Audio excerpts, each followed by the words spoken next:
তো এখানে আল্লাহ পাক বলতেছেন, বনি ইসরাইল লাতুফসিদুন্না ফিল আরদে মাররাতাইন, জমিনে তোমরা দুইবার বড় আকারের ফাসাদ সৃষ্টি করবা। ওয়ালা তাআলুন্না উলুওয়ান কাবীরা, আর তোমরা বড় মাপের, উঁচু মাপের অহংকারে মত্ত হয়ে পড়বে। মানে তোমাদের অহংকার একবারে চূড়ায়, ওই হিমালয়ের চূড়ায় এভারেস্টে পৌঁছে দেব, সর্বোচ্চ সীমায় পৌঁছে দেব। এটা তোমাদের উপরে বড় বিপর্যয়। কয়বার? মাররাতাইনে, আল্লাহ পাক বলছে দুইবার এরকম হবে। ফাইদা জাআ ওয়াদু উলাহুমা, ওই দুইটার প্রথম প্রতিশ্রুতি যখন এসে গেল, কখন এসে গেছে? এটা এসে গেছে দাউদ আলাইহিস সালামের পরে। কারা করছে এটা? বেবিলনীয় এবং আশুরীয়। বেবিলন সভ্যতার নাম শুনছেন? এশিরীয় সভ্যতা, একটা বেবিলনীয় সভ্যতা, আর একটাকে বলে এশিরীয় সভ্যতা। আরবিতে হইল বেবিলন, বেবিলন এবং আশুরীয়। আশুরি একটা জাতির নাম, বেবিলনও একটা জাতির নাম। এটা থেকে দুটা সভ্যতা গড়ে উঠছে। এগুলো ইরাক, তারপরে জর্দান, এই অঞ্চল জুড়ে, লেবানন, ফিলিস্তিন, এই অঞ্চল জুড়ে এই সভ্যতাগুলা গড়ে উঠছিল। তা এখন প্রথমটা এসে গেছে ওই আশুরীয় এবং বেবিলনীয়দের মাধ্যমে। বাআসনা আলাইকুম ইবাদাল্লানা, আমি সেখানে আমার এমন এমন বান্দাদেরকে পাঠাইলাম। উলি বাসিন শাদীদিন, যেই বান্দাগুলো খুবই শক্তিশালী, প্রচন্ড শক্তিশালী। ফাজাসু খিলালাদ দিয়ার, এরা যেখানে যায় পুরা জনপদ ছড়িয়ে পড়ে, মানে একেবারে পুরা দেশ, পুরা অঞ্চল শক্তভাবে কন্ট্রোল করে ফেলে। ওই জাতি আশুরীয় এবং বেবিলনীয় জাতি, এদের ব্যাপারে আল্লাহ বলছেন প্রচন্ড শক্তিশালী এবং প্রচন্ড আকারের দেশকে কন্ট্রোল করে, নিয়ন্ত্রণ করে। এটা কখন? ওই তারা যখন দাউদ আলাইহিস সালামের পরে আবার শিরিকের মধ্যে, কুফরের মধ্যে নিমজ্জিত হয়ে যায়, তখন আল্লাহ রাব্বুল আলামিন এদের উপরে ওই আশুরীয় বেবিলনীয়দেরকে আল্লাহ চাপাই দিয়েছেন। ওয়াকানা ওয়াদাম মাফউলা, আল্লাহর ওয়াদা, আল্লাহর অঙ্গীকার কার্যকর হবেই। আল্লাহ এটা আল্লাহর অঙ্গীকার, আল্লাহর ওয়াদা, এটা হবেই।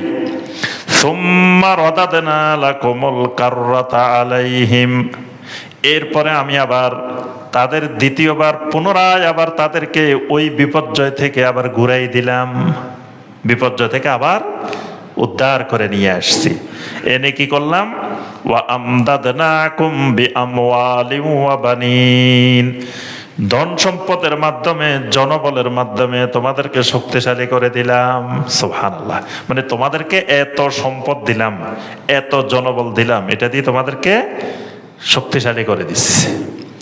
ওয়াজআলনাকুম আকসারা নাফিরা, তোমাদেরকে বিশাল বাহিনী, তোমাদের শক্তি দলবলও আমি বড় করে দিলাম।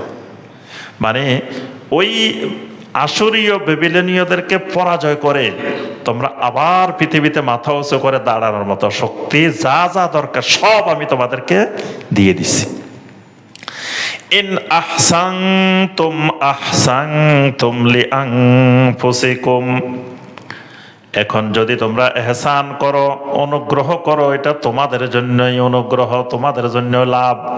মানে তোমরা এহসান করলে আল্লাহর লাভ না, তোমাদেরই লাভ। ওয়াইন আসাতুম ফালাহা, যদি তোমরা খারাপ আচরণ করো, খারাপ কাজ করো, এটার ফলাফলও তোমাদের উপরে বর্তাবে।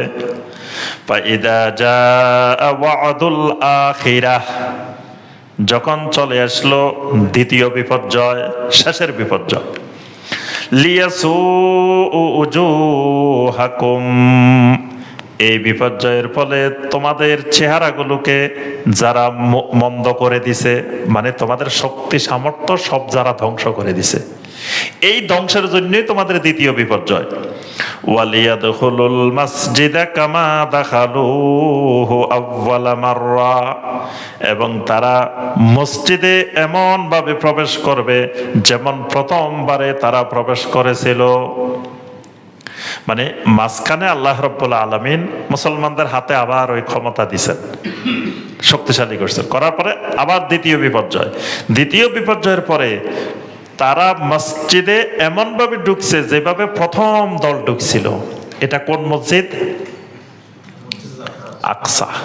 মানে আকসা আগের প্রথম বিপর্যয়ের সময়ও ওই মুশরিকেরা দখল করছে, আবার দ্বিতীয় বিপর্যয়ের সময়ও মুশরিকেরা আবার ওই আকসা ওই মসজিদ দখল করে ফেলছে। ওয়ালিউতাব্বিরু মা আলাউ তাতবীরা, এবং যত বিপর্যয় যত ধ্বংস করার দরকার ছিল একেবারে তোমাদেরকে মাটির সাথে মিশাই ফেলছে, একেবারে শেষ তোমাদের অবস্থা। আসা রব্বুকুম আইয়ারহামুকুম, অতীতে যা ঘটে গেছে চলে গেছে, বর্তমানের কথা শোনো। আসা রব্বুকুম আইয়ারহামাকুম, তোমাদের রব এখন আশা করেন তোমাদেরকে তিনি রহম করবেন, দয়া করবেন। মানে ইসরাইল, এখন যারা দুনিয়াতে আছো, অতীতের বিপর্যয় চলে গেছে, এখন তোমাদের রব চাচ্ছেন তোমাদের প্রতি রহম করবেন। ওয়াইন উত্তম উদেনা, যদি আগের মতো আবার সীমা লঙ্ঘন করো তো আল্লাহ তোমাদেরকে ছাড়বেন না, রহম করবেন না। ওয়াজআলনা জাহান্নামা লিল কাফিরিনা হাসিরা, আল্লাহ পাক বলেন আমি তো জাহান্নামকে কাফেরদের জন্য বন্দিখানা হিসাবে ঠিক করে রাখছি। যদি সীমা লঙ্ঘন করো তো জেনে রাখো তোমাদের জন্য, কাফেরদের জন্য জাহান্নামটাকে হাসির মানে বন্দিখানা তোমাদের জন্য ঠিক করে রাখছি।